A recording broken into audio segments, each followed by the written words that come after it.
क्या इन स्तरों से एचयूएल एक नई रीरेटिंग की ओर जा रहा है, या सिर्फ आप कह सकते हैं छोटा सा एक बाउंस है जिसके बाद वापस से एचयूएल में गिरावट हो सकती है? Q4 के रिजल्ट में किस प्रकार की कह लीजिए एनालिस्ट का अनुमान है एचयूएल को लेकर के, और क्यों अब एनालिस्ट का जो कह लीजिए आप एनालिस्ट का जो टारगेट है वो आईटीसी और जो इन्वायरमेंट है, बिजनेस एनवायरमेंट, वो आईटीसी की तरफ बहुत ज्यादा है ना कि एचयूएल की तरफ। इन तमाम चीजों में चर्चा करेंगे दोस्तों, और बहुत सारे डेटास, बहुत सारे ब्रोकरेज हाउसेस की कुछ रिपोर्ट्स है जो मैं आपके साथ यहाँ शेयर करूंगा। नमस्कार दोस्तों, मेरा नाम है अमिताभ मिश्रा और आज बात करने वाला हूं एचयूएल के ऊपर। देखिए समझिए, पिछले काफी समय से आप देखेंगे ना, पिछले 1-2 महीनों में आप एक चीज देखेंगे कि आईटीसी एचयूएल को एक बड़े स्तरों से आप कह लीजिए कि आउटपेस कर रही है। आईटीसी जो एक समय में अंडरडॉग था, कह सकते हैं आप मीम किंग स्टॉक था, जो बिल्कुल भी नहीं चल रहा था, अचानक से उसमें इतनी ज्यादा तेजी आती है कि वो एचयूएल को बहुत ही ज्यादा बड़े मार्जिन से पछाड़ता है दोस्तों।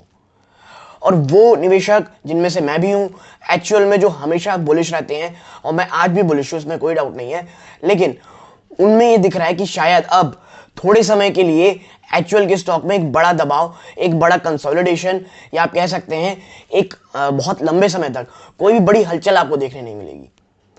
इसके पीछे का कारण क्या है?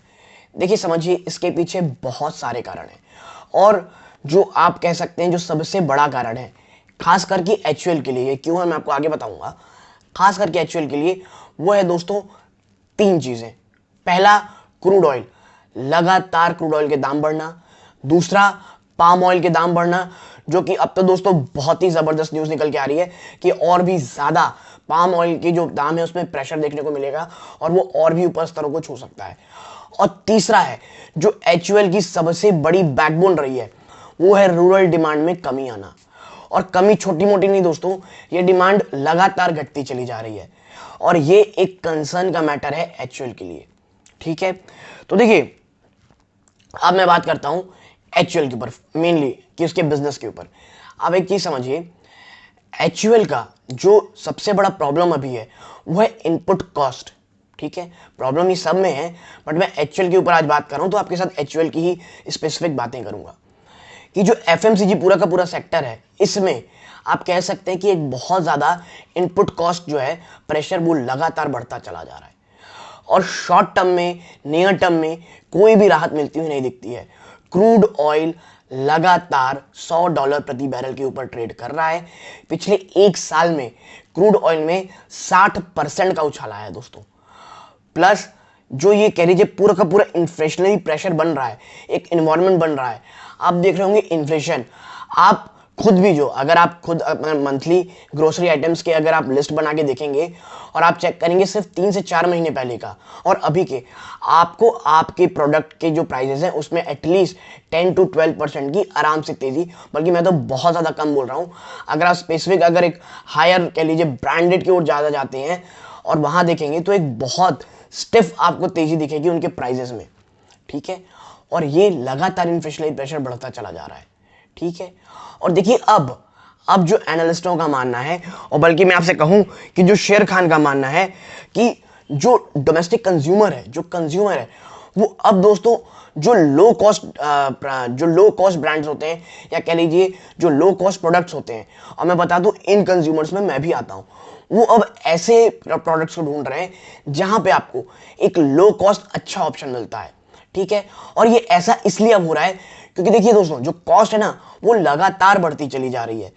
आप 1 बार 2 बार 3 महीने आप देख सकते हैं कि प्रोडक्ट के दाम थोड़े बढ़ जाते हैं, आप उसको बोलते हैं यार इट्स ओके, बट जिस तरह से इन्फ्लेशनरी प्रेशर पूरे इन्वायरमेंट में है, ठीक है, लगातार दाम बढ़ाए जा रहे हैं, और एचयूएल ने तो हद मचा रखी है दाम बढ़ाने की। इसके कारण जो कंज्यूमर है, चाहे वो सेमी अर्बन का हो, वो रूरल इंडिया का हो, वो अब जो लो कॉस्ट की तरफ जा रहा है, प्रोडक्ट की तरफ जा रहा है, और वो अब जो एचयूएल के जो इतने इन्फ्लेशन में या कह जितने महंगे प्रोडक्ट्स हैं उसे थोड़ी दूर जाते हुए दिखाई दे सकता है, और ये सबसे बड़ा हो रहा है हमारे रूरल इंडिया में। और देखिए एचयूएल का जो कह लीजिए जो वॉल्यूम है ना, वॉल्यूम सेल्स है, वो बहुत ज्यादा इफेक्ट करता है हमारे रूरल इंडिया के ऊपर। और रूरल इंडिया में आपको पता होगा इतना ज्यादा प्रेशर है दोस्तों इन्फ्लेशन का, जो आप सोच नहीं सकते हैं। लगातार जो महंगाई है वो दिन पर दिन बढ़ती चली जा रही है, और जो क्रूड ऑयल, जो कच्चा तेल है, वो इतना ज़्यादा महंगा हो गया है, जो इनपुट कॉस्ट, एफएमसीजी सेक्टर के इनपुट कॉस्ट में तो प्रेशर बना ही रहा है। दूसरा, जो हमारे यहाँ के रूरल इंडिया है, वहाँ पर भी एक बहुत ज़्यादा प्रेशर बना हुआ है, ठीक है, और जिसके कारण इनकी सेल्स वॉल्यूम में एक बड़ी गिरावट आप देखने को मिल सकती है आप लोगों को, ठीक है। अब आप देखिए कि जो सेल्स वॉल्यूम है वो आने वाले जो क्वार्टर फोर्थ के जो रिजल्ट है उसमें आपको गिरते हुए दिखाई देंगे। ये सिंगल डिजिट में होंगे, लेकिन हाँ, सेल्स वॉल्यूम गिरते हुए दिखाई देंगे आपको, और खास करके रूरल इंडिया से, ठीक है। और अब देखिए, जो ये तमाम चीजें हो रही हैं, इसके बाद मैं आता हूं पाम ऑयल में। आपको पता होगा जो पाम ऑयल है उसका सबसे बड़ा जो कह लीजिए प्रोड्यूसर है वो है मलेशिया, और दूसरा इंडोनेशिया, ठीक है। तो अब मैं आपको बता दूं, जो इंडोनेशिया है वहां पे पाम ऑयल के प्राइसेस मतलब बहुत तेजी से बढ़ रहे हैं दोस्तों, मतलब एटमोस्ट तरीके से। और पाम ऑयल जो इतनी तेजी से इसके प्राइसेस बढ़ रहे हैं, ये बहुत बड़ा कारण इसका ये है कि वहां जो आपको पता होगा जो क्रूड ऑयल है उसको ब्लेंड किया जा रहा है वहां पे पाम ऑयल से, और आप कह सकते हैं जो ये ब्लेंडिंग है इसके कारण जो डोमेस्टिक यूसेज है उसमें बहुत प्रेशर पड़ रहा है, उसमें जो लगातार तेजी है उसके प्राइस की वो बढ़ती चली जा रही है, जिसके कारण जो इनपुट कॉस्ट है जो ऑयल प्राइसेस का वो बहुत तेजी से बढ़ेगा दोस्तों, ठीक है भाई। जो प्रोड्यूसर कंट्री है अगर वही बहुत महंगा कर देगा तो हम एज ए इंपोर्टर, और हम लार्जेस्ट पाम ऑयल इंपोर्टर हैं दोस्तों दुनिया के, और ऐसे में हमारे यहाँ कितनी ज़्यादा इन्फ्लेशनरी प्रेशर हो सकती है, इन्फ्लेशन कितना बढ़ सकता है वो आपको पता होगा। तो इसके कारण आपको मार्जिन्स में लगातार प्रेशर देखने को मिलेगा। हाँ, एचयूएल के साथ एक अच्छी चीज़ ये है दोस्तों, अगर मैं आपको इसकी प्राइसिंग पावर के बारे में बताऊं तो जो एचयूएल ने है 2 से 13%, जी हाँ दोस्तों, 2 to 13% अपने जो पूरे प्रोडक्ट पोर्टफोलियो है उसके प्राइसेस बढ़ा रखे हैं, प्लस Q3 में उसने 8% और दाम बढ़ाए हैं। मतलब आप समझिए, सेल्स वॉल्यूम में कमी आने के कारण, जो कमी तो आएगी, लेकिन इन्होंने जो इन्फ्लेशनरी, जो इनपुट कॉस्ट जो लगातार बढ़ता चला जा रहा है उसको ठीक रखने के लिए, उसको मार्जिनलाइज करने के लिए, उसको मिटिगेट करने के लिए इन्होंने जिस एग्रेसिव तरीके से प्राइसेस बढ़ाए, आप देखिए 2 से 3% अक्रॉस प्रोडक्ट पोर्टफोलियो बढ़ाए हैं। दूसरा चीज है जो Q3 में उन्होंने 8% बढ़ाया, इसलिए 8% बढ़ाया, इसीलिए कोई बहुत ज्यादा इनके जो मार्जिन में बहुत ज्यादा कमी आने के तो चांसेस नहीं है। हाँ, थोड़े बहुत आपको कम दिखाई दे सकते हैं दोस्तों, ठीक है।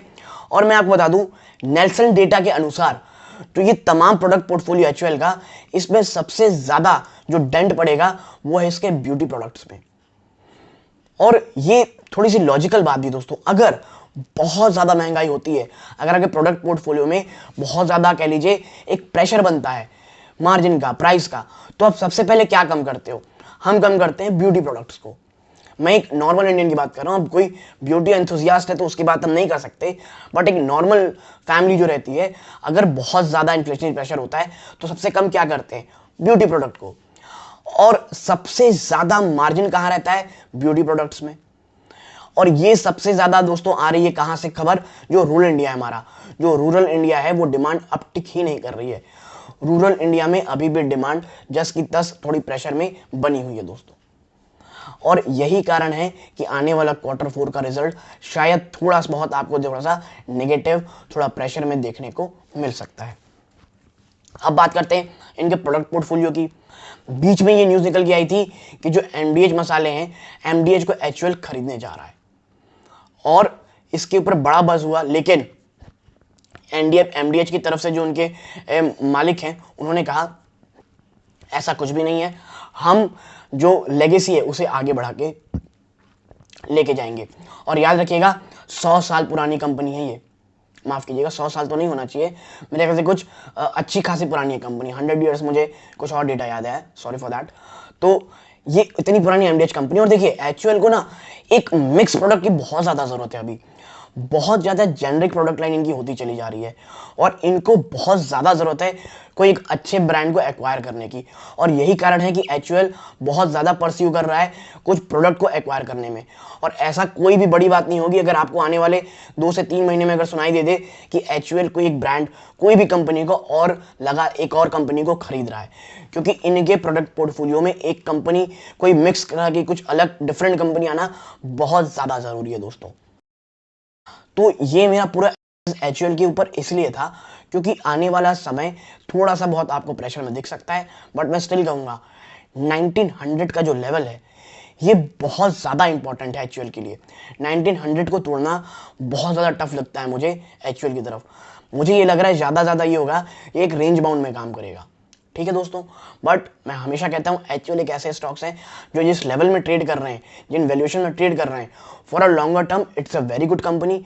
बस एक साथ निवेश करने की ना सोचें, एसआईपी मोड में ले या हर वीक में खरीदें, जो भी आपका पोर्टफोलियो अगर अलाउ करे। तो अगर ये पूरी एनालिसिस पसंद आई हो प्लीज़ वीडियो को लाइक कीजिए, चैनल पहली बार आए सब्सक्राइब कीजिएगा। यहाँ तक जुड़े रहने के लिए सबका बहुत बहुत धन्यवाद। जय हिंद दोस्तों।